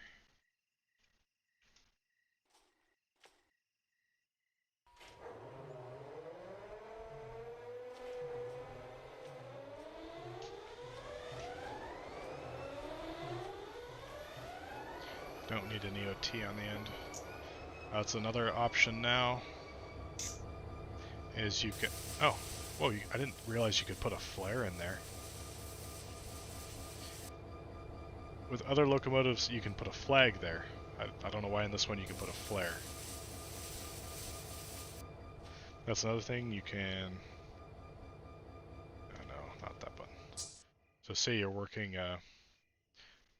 crossing that isn't guarded for whatever reason and you're on a local, bring up your MOW menu with F6 and you can drop a flare down and it'll burn for 10 minutes, I believe. That'll help keep the crossing protected.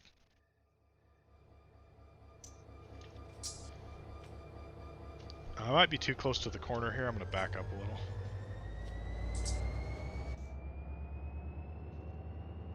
Let's see here.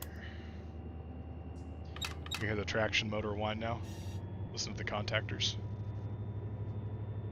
Or maybe the Jeeps don't do it. I think it must be only the SDs have the traction motor switching.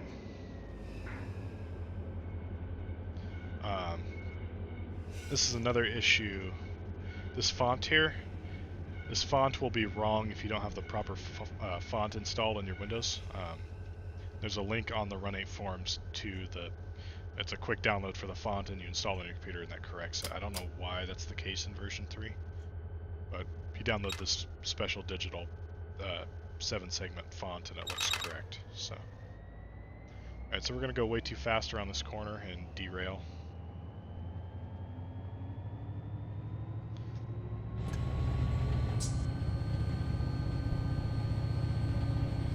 Keep in mind the speed limit on this track is like 20 or 25, which also applies to the corner, obviously.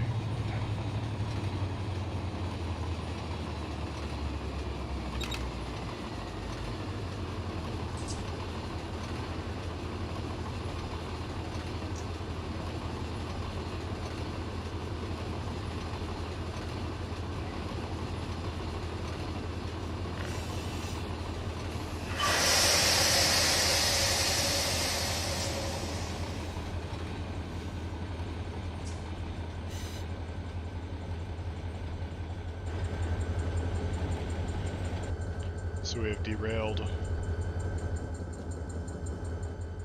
all 4. I think this side too, right? No. Okay, only the lead locomotive we derailed. So we click on the track, we'll place a frog in the front. And the frog is in relation to the direction of the locomotive. For this rear locomotive, I would place a frog on the reverse to have it be behind the locomotive to move in the reverse direction, if that makes sense. So you gotta watch for that. So we've placed these re-railing frogs here. Oh,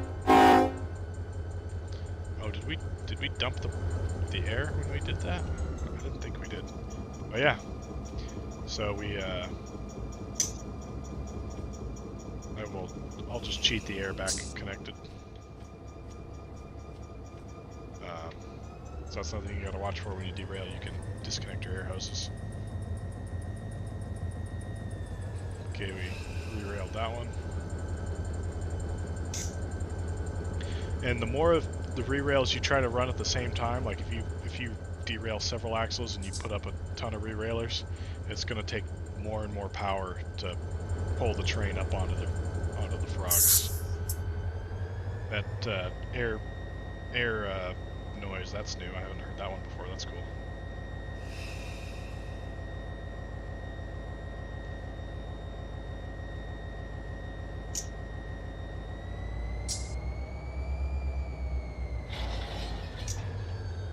And those new slack sounds are awesome. So that's pretty cool. Yeah, the re-railing and derailing, it'd be cool if we had under the MOW objects, if we could drop a derailer in front of industries. That would actually derail a train if it touched it. That'd be cool.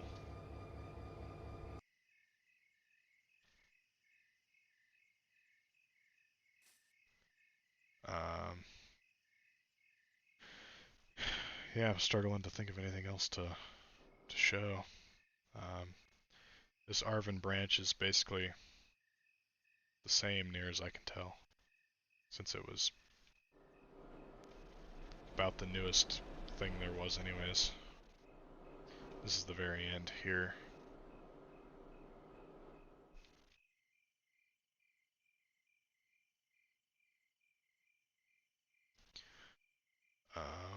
Let's see.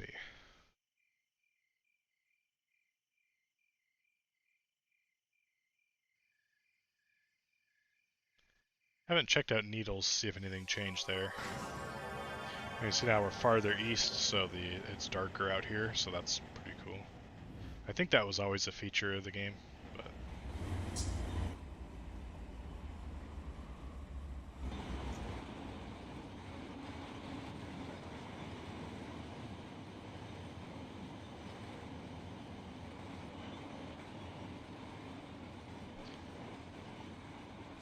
so far I think needles looks the same as it was.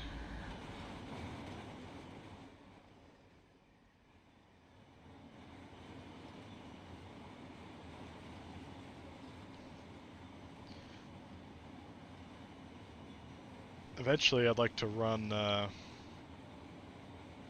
helper service.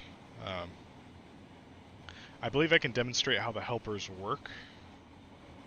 I think I know how they work.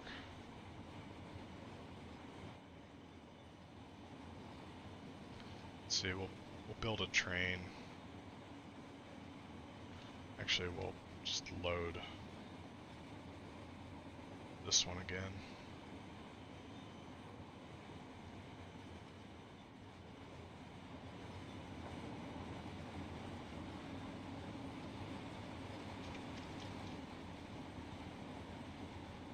So, how this works is,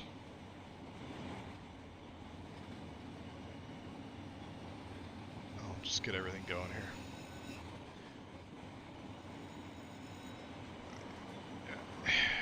There's a thing in Run 8, if you couple two player trains together, it will kick both players out of those trains. It doesn't like it. And that still applies in version 3. So you can't just take your helper engines and couple onto the back of someone else's train. So what you got to do is this DPU lead here, we're going to change that to MU, and I'm going to prefer to do this on the front one. So theoretically, imagine this train minus these DPUs is driving by, and you're in these helpers, and it pulls by the helper pocket. You have the person manning this train relinquish the train using train relinquish. You then drive your helper engines up and couple into his train, hook up the air, get everything going. You will, after you couple into his train, you'll go up to the front. You will select the lead engine as the leader again, set as lead unit. You'll then come back to the rear. It's a little convoluted because of how the game works, so. Then you'll come back to here. You will then set this as helper. So, as DPU lead, come over here, change DPU to helper. It'll be helper lead.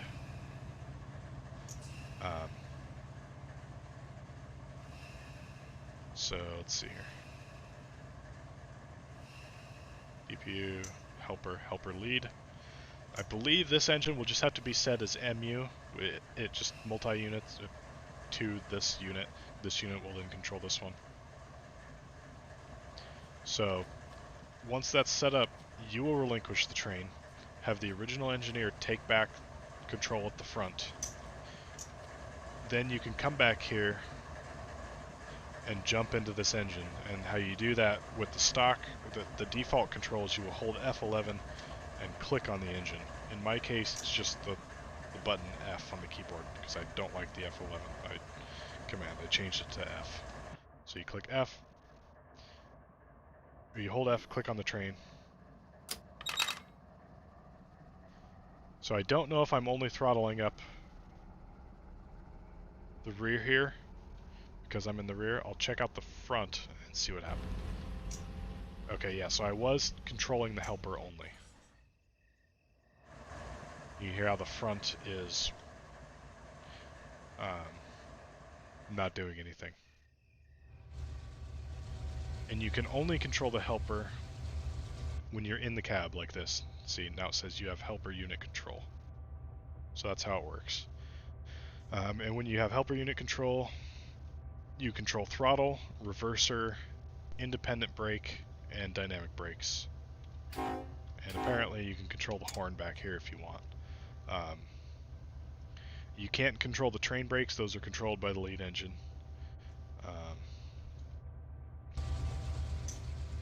If you jump outside the train, your controls no longer control these helper units. Unlike if you're controlling the train normally from the lead.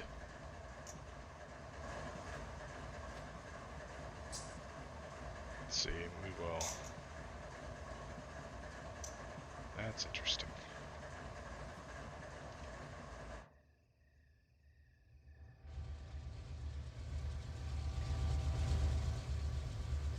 That's very interesting.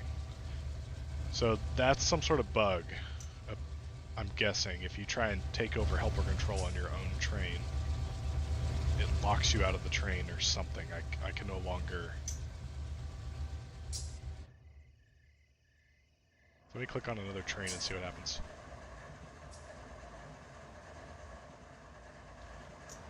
Okay.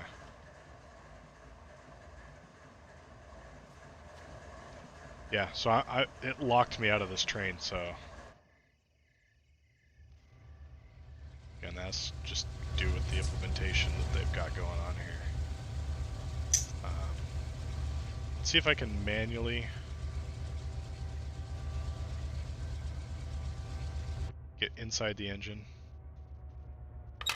Okay, I can manually get in the engine and do stuff.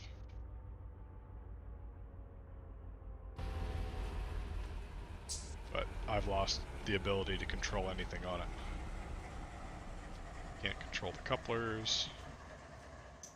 I might have to ask someone to come down here and delete it for me.